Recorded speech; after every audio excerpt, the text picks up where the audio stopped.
جب دوستوں کی شادی ہوتی ہے تو میں ڈانس بھی کر لیتا ہوں. کیا یہ کھلا تضاد ہے؟ ڈانس کرنے میں تو کوئی حرج نہیں ہے، دوستوں کے سامنے کریں، دوستگیوں کے سامنے نہ کریں. ہاں تو بے شک کریں، کوئی مسئلہ نہیں ہے.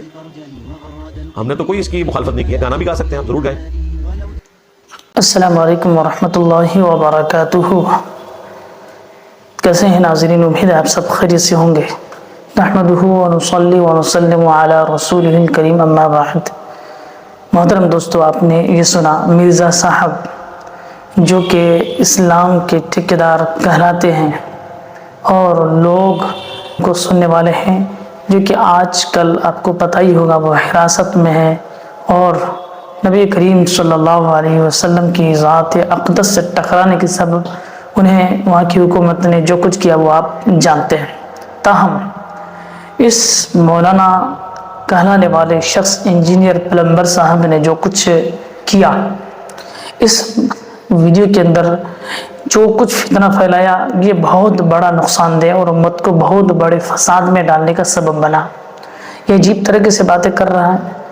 کہہ رہا یہ ہے کہ اگر نماز کے وقت نماز پڑھ لیتا ہے اور گانے کے وقت گانا گاتا ببانا ناچ کرتا ہے اور دوستوں کے ساتھ ناچ کرتا ہے تو اس میں کوئی حرج نہیں ہے. حالانکہ یہ صریح غلط بات ہے. یہ اپنی طرف سے گڑھی ہوئی بات اور اپنے عقل والی باتیں کر رہا ہے. حالانکہ شعب الایمان، اسی طرح السنن الکبریٰ للبیہقی جلد 10 کتاب الشہادات صفحہ نمبر 298 کے اندر اللہ کے پیارے نبی صلی اللہ علیہ وسلم کا صاف فرمان یاری شان ہے، ان اللہ حرم علیکم الخمر والمیسر والکوبۃ وکل مسکر حرام. اللہ کے نبی صلی اللہ علیہ وسلم نے ارشاد فرمایا، بے شک اللہ عز و جل نے تم پر شراب، جوا اور ڈھول کو حرام قرار دیا ہے، اور اللہ کے نبی نے فرمایا ہر نشہ دینے والی چیز حرام ہے. اس حدیث میں صاف پتہ چلتا ہے کہ ناچ گانے ڈھول وغیرہ ساری چیزیں منع ہے. حیات نبویہ الفتاوی رضویہ جلد 23 صفحہ نمبر 58 کے اندر موجود ہے. ڈھول بجانا، جیسا کہ یہ فساق لوگ ڈھول بجاتے ہیں، اسی طرح ناچنا یہ حرام ہے.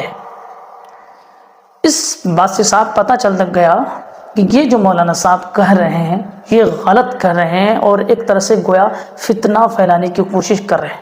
ہم اور شریعت کے مطابق، اگر ہم شریعت کے حدود کے مطابق دیکھیں تو ہمیں اس پر عمل کرنا چاہیے، نہ کہ کوئی مولانا صاحب بول دیے تو ہاں بھائی اس کی اجازت مل گئی. نہ، اجازت طبیعت پر نہیں ہوتی ہے، اجازت شریعت کے مطابق ہی ہوتی ہے. اگر شریعت نے اجازت نہیں دی ہے تو اجازت نہیں ہے، دی ہے اجازت تو اجازت ہے.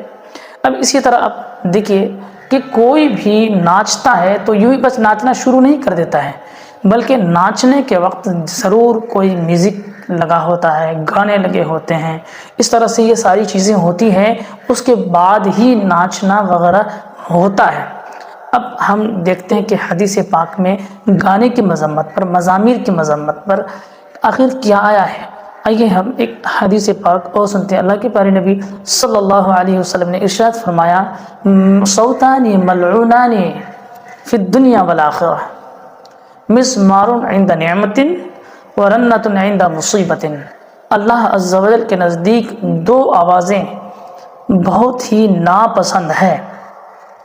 مصیبت کے وقت مزامیر کی آواز، نعمت کے وقت، نعمت ملنے کے وقت مزامیر میوزک باجے کی آواز، اور مصیبت کے وقت رونے کی آواز اللہ کو پسند نہیں ہے. ایک اور حدیث پاک میں آیا گانے بازی کی حرمت پر، گانے بازی کی ناجائز ہونے پر، گانے بازی کی مذمت پر. اللہ کے نبی صلی اللہ علیہ وسلم نے ارشاد فرمایا، الغناء ينبت النفاق في القلب كما ينبت الماء الزرع. گانا دل میں ایسا ہی نفاق پیدا کرتا ہے جیسا کہ پانی کھیتی کو اگاتا ہے، سبزہ کو اگاتا ہے. اللہ کی پناہ، نفاق بہت بڑی بیماری ہے. اگر جس کے دل میں نفاق پیدا ہو جاتا ہے اس کا ایمان دھیرے دھیرے برباد ہو جاتا ہے.